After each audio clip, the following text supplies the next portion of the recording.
Holy shit, y'all. Y'all got y'all, I'm at 61 subs now. Oh my god. How about time I finish recording this, I might be at 62. Who knows? But y'all have been showing so much support, so much love lately. Um, so I gotta go by next Friday. Let's see when next Friday is gonna be. Okay. Okay. May 2nd. Set a goal of 75 subs.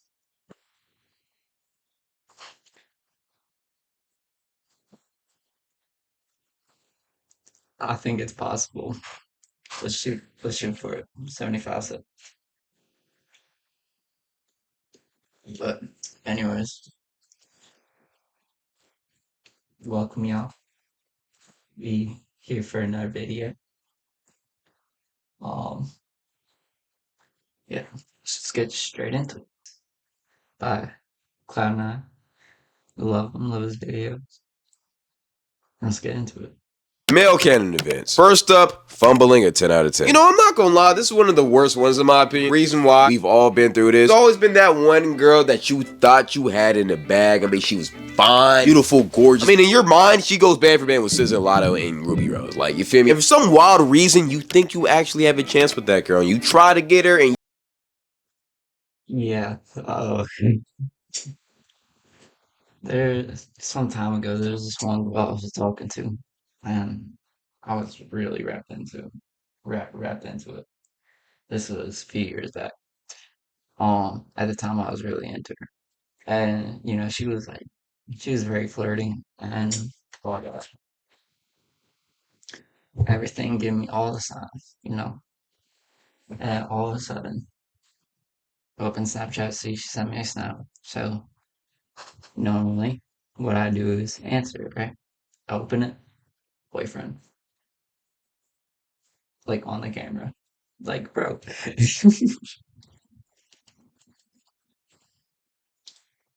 Like, it's crazy work.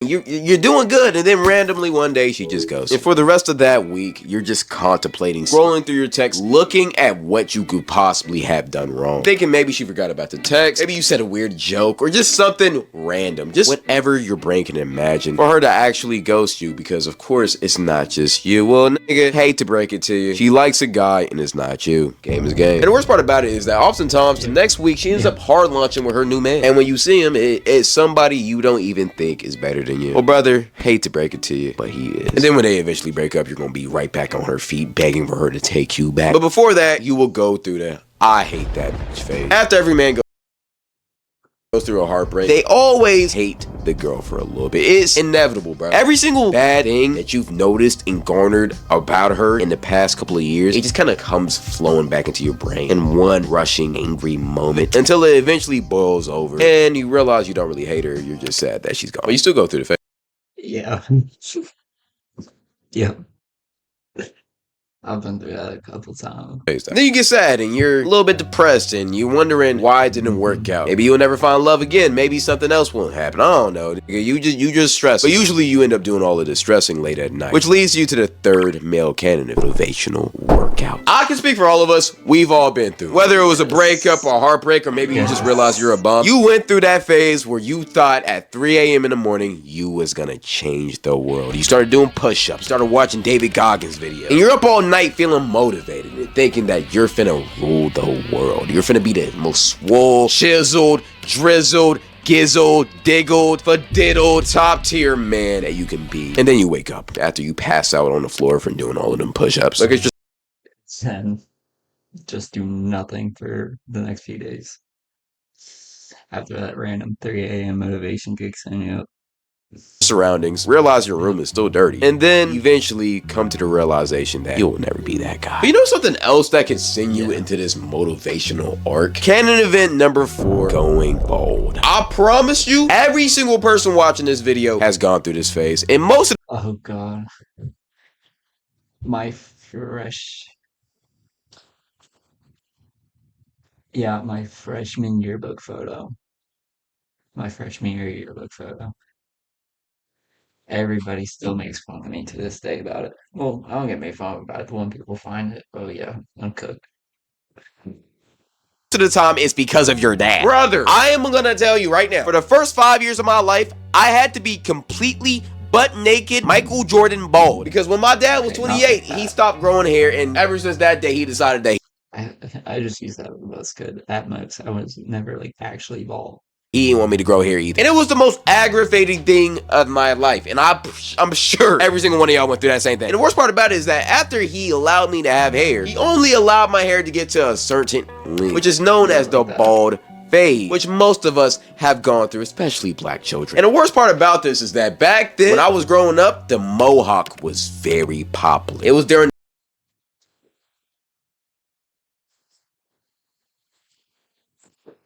Yeah, I went through a mohawk phase. the LaMelo, Odell mohawk phase, and everybody and their mother wanted a mohawk. And I wanted that so bad, but no, I couldn't get it because my dad said, and I quote, if you get a mohawk, you have to walk around naked everywhere because the mohawk tribe did. Yeah, I don't know why that nigga said that. That was some fucked up shit. But basically, he was just trying to get me to be bald like him. So, hey, yeah, I guess it kind of worked. For a little bit. Now we got these. But something else that dads often made us do was help them around the house. And one thing that I know for sure that we all went through was our dads getting mad at us when we didn't hand them their tools fast enough. My brother in Christ, I have almost been shot, almost lost my life. Heck, I thought I had AIDS at one point. But I have never been more scared in my life than when I used to help my dad do work around the crib. Because for some reason, dads just have a big fascination with doing mechanical work around the house. And while they're actively doing this act of stupidity, most likely messing up the whole house, they decide to exert their frustrations on their kid that they told them to help. And my brother in Christ, I know every single Yeah, I've had to help work around the house before, but I was never scared to do it. person watching this video can relate. If you didn't hand your dad that tool as soon as he asked you to, or if you moved a tiny little bit when he asked you to shine the flashlight somewhere, the amount of anger and rage that man will exert onto your body would be scarier than meeting a polar bear in the Arctic who hasn't eaten for weeks. And honestly, I've experienced a lot of trauma from doing stuff like this. Like, the amount of trauma I've gone through from just holding tools is probably equivalent to the slaves back in the olden times. But after this, as a kid, you know, you can get pretty traumatized, scared, but also angry from what your father did. So angry that you even think about potentially fighting him. It would also be the worst mistake you ever made in your life because he will beat your ass. Every single man in his life has thought about fighting his dad. I say fighting for a reason because you will never beat him. I don't know what it is about fathers, but like, they will never lose to their son, period. Especially if it's fists. Like, you could be 6'5", 280. Matter of fact, you made John Jones call you his pappy. But as soon as you run into your 5'9" father, he will beat the living breaks out of you. And even though we all wanted to fight our father, we none of us have actually did it because we knew the reality of that. I actually almost did it one time, and there's a reason why I said almost, because I realized very soon that I would get my ass absolutely plastered. And I love my life way too much to ever do that to myself. Once you realize that you can't possibly beat your father, you go from fight to flight.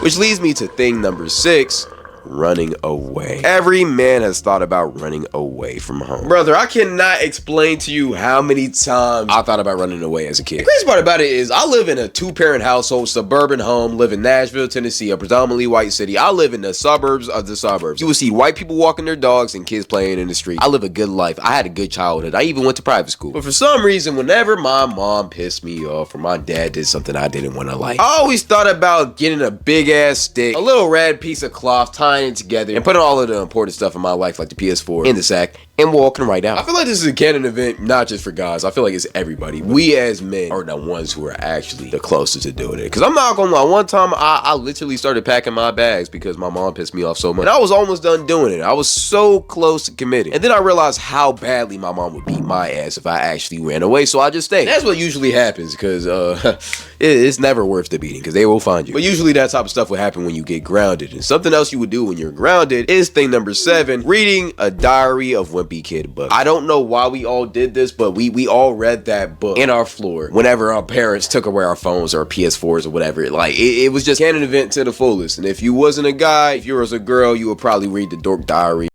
I don't know. I struggle with reading a lot, so I never, I never read a whole one. I've read like a few pages one time. I feel like guys also read the Couple Big Nate times. books, stuff like that. It's just that same type of category genre. And I would always get those books at the Scholastic Book Fair too, bruh. Cause like, nigga, whenever that boy Jeff Kinney cooked up a book, I ain't gonna lie, niggas was on they seats, on they toilet.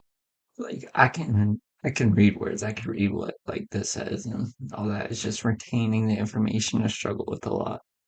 Locked into them joints. I'm not gonna lie. But something that's also tough though is number 8. Realize that you will never go pro in the sport you love. You know, as a man, I feel like this is actually the most heartbreaking thing you can go through. Because yeah, fumbling a 10 out of 10 is bad, but there will always be more fish in the sea. With your sport, It took me until like age 17 to realize that. To though, you really only really get get one there. chance at this. And once you finally had that moment of When every year I wouldn't make the basketball team. It finally hit me at like 17 that I wasn't going pro. realization that you will never go pro in your sport, whether it's basketball, football, it's truly one of the most heartbreaking things you can ever go through. I remember I was a big basketball player back in middle school, and when I got to high school, I thought it was going to be the same thing. And then one random day, Darius Garland pulled up to my local gym, and I realized very quickly that NBA was never going to be a reality. But I was delusional, so I thought, you know what, maybe if I really ball out my freshman year, I can get some looks. You know, I could really go crazy in a good route leading up to my senior year. Well, I was a JV bench player. And I was good too. I was averaging like 20 points a game, but the coaches just didn't mess with me. But then I thought, you know what, maybe the coaches are just, you feel me, purely hating on me, which they were. But then I thought, you know what, maybe I need to transfer somewhere to get more PT. Maybe that's what I really needed. And then I realized that I was never finna grow past the height of 5'9". Yeah, I haven't grown since freshman year. So yeah, I'm basically trying to say I'm fried. But every man has to go through that phase to realize you're just a regular guy. Just because every motivational speaker tells you that you can do whatever you want in this life doesn't mean you actually can do it. I'm just keeping it real. Because I'm sorry, buddy, if you're 5'4" and you trying to be an NBA basketball player in this economy, in this league, I'm gonna be honest, brother, we have Wimbies playing point guard, bro. You're not Muggsy Bogues, bro. Another tough realization that we've all been through. Realizing that you're in the friend zone. And I don't care who you think you is. We've all been in this category. As a guy, we've all thought once, if we were a good enough friend to a girl, that she would eventually crack and decide to settle down with us. But another canon event that we've all been through is realizing that that's not how life works. As a matter of fact, she actually knows that you like her, yet she doesn't care, and she'll still use you for free car rides, free money, free food, and free attention. This is one of the toughest realities we have to learn as a man, but every man has to go through it. I remember I was 13 and there was this girl I liked, and she broke her foot. So I offered literally carry her around the school because we were just good friends. She actually ended up getting pregnant by another guy at 13, but that's a different story. But another pain that we all had to go through is going to the bathroom in a public setting and not knowing the urinal roll. And every single guy watching this video knows exactly what I'm talking about. I remember as a kid, I was at my school and it was like a student teacher day or whatever, I don't know. And for some reason the parents were on campus. And I walked into the bathroom and there was a grown ass man using the left urinal. And the middle and right one were open. And according to the urinal rule, if there is 3 urinals, you have to use the left, you have to use the right, and it's the center one, so only one available, you wait your turn. Unless they have blockers or binders where you don't gotta see another man's pee. But as a kid, I didn't know that, so I ended up using the middle one right beside him. And I remember to this day, the look that this man gave me was a look of absolute disgust. I'm not gonna lie. And as soon as he got done pissing, turned to me, patted me on the back, and said, "Son, heads up, whenever you use the bathroom, you never piss right beside another man." I've never seen that man ever again, but I thank that man for truly changing my life. But this is one of those rules that once you learn it, never forget it, or else niggas will clown you. Something else that we've all been through in the bathroom, though, is being around that one kid who decides to just pull down his whole pants just to take a little piss in the urinal. Back in elementary school, you know, brother, this was I've seen it happen past elementary school. I've seen it happen my senior year of high school, some other like junior, senior doing it. Like it's One crazy. was horrible. Usually it will be the special ed kids, but at the same time, it's like, brother, please have some common sense. That's such a great statement. And usually they would be farting too, and they would just stinking in. Stop! But at the same time, we've all done it when we was younger, and then we had a grown man walk into the bathroom and instruct us to never do that again, and then we changed our ways. Something that we haven't changed as guys is number 11 or 12, I don't know at this point. Putting your hands in your pants for warmth on an ice cold freezing day. This one I know we've all done. I'm actually doing it right now. I'm not gonna lie. And no matter if you want to be honest or deny it, we've all done it. Let's just keep it real. And it's amazing. No, I haven't done that. Just keeping it real. I have not done that. It's one of the most sensational feelings ever. You get to put your hand next to life. It's amazing. I don't know. It's just vibey. Here's the thing with this though. You gotta be very careful where you do this act. Because doing it while nobody's around is cool, but if you're in a crowded room, space, and you just You know, it's got your that's hands in your crazy. pants, like, brother, who raised you? That's where the creep allegations come in, and you don't want that. They don't understand, but at the same time, let be classy. That's a charge.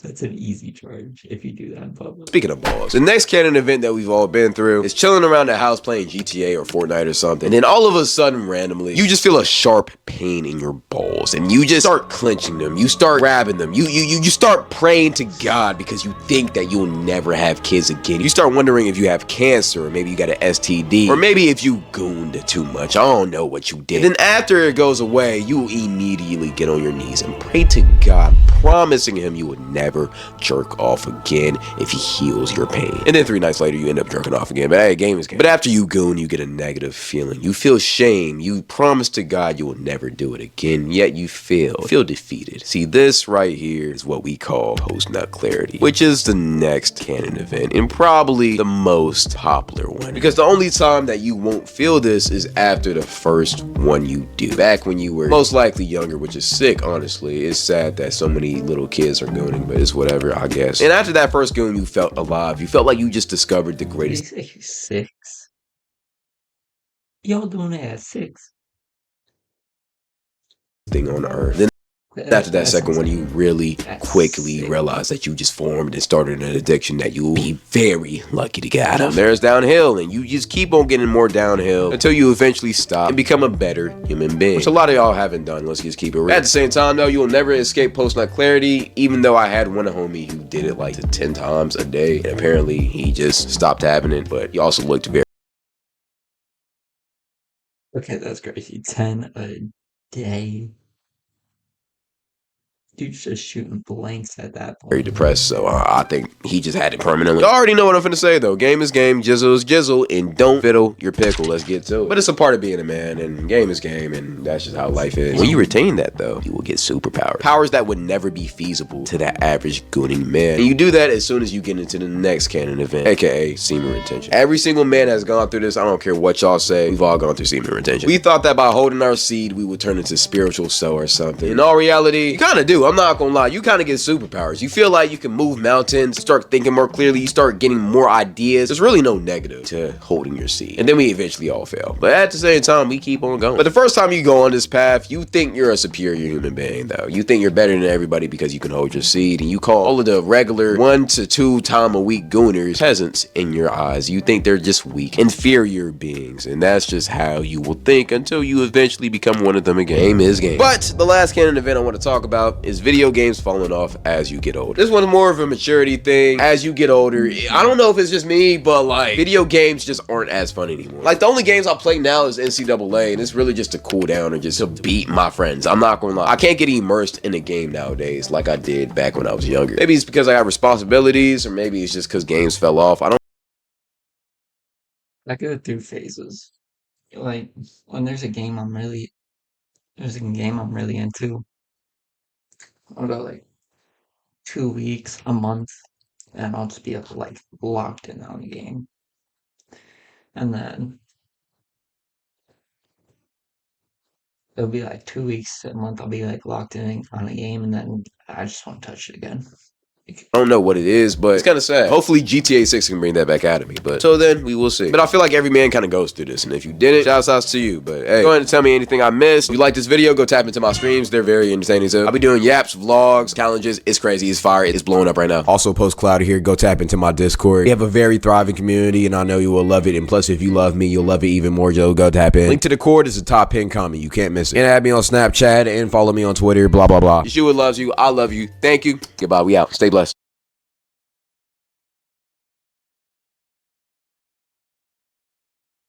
Another good video as always from Cloud. Wow. Alright, so I think the only one he might have missed, I don't know if he missed it or not. I don't know if he covered it. I don't really 100% remember, but um, getting done dirty. Uh, by a girl, getting done dirty.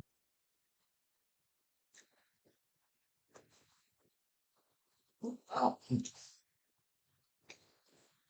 I've been through like I feel like everybody's been through at least something like get cheated on or whatever.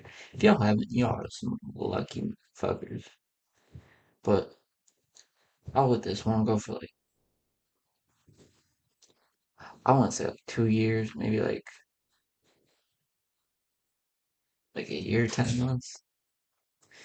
And I got back, went on and off for like broken up like 10 times, and every single time was every single time it's just horrible, just arguments all the time. Got cheating on a bunch. I had, bro, had like 3 other boyfriends at like once. And then I find out and I cut it off good when I found out about that. When I found out like after it was done for good is when I found out like everything. But yeah, that's probably like the only one. I won't say everybody thinks something exactly like that, but like getting done dirty about someone you care about. Yeah, I'd say that's one. But yeah, that's gonna be it. Y'all have a good one. Thanks for watching. 75 subs by May 2nd. That's cool. Yeah. Yeah, have a good one. Stay safe. Peace.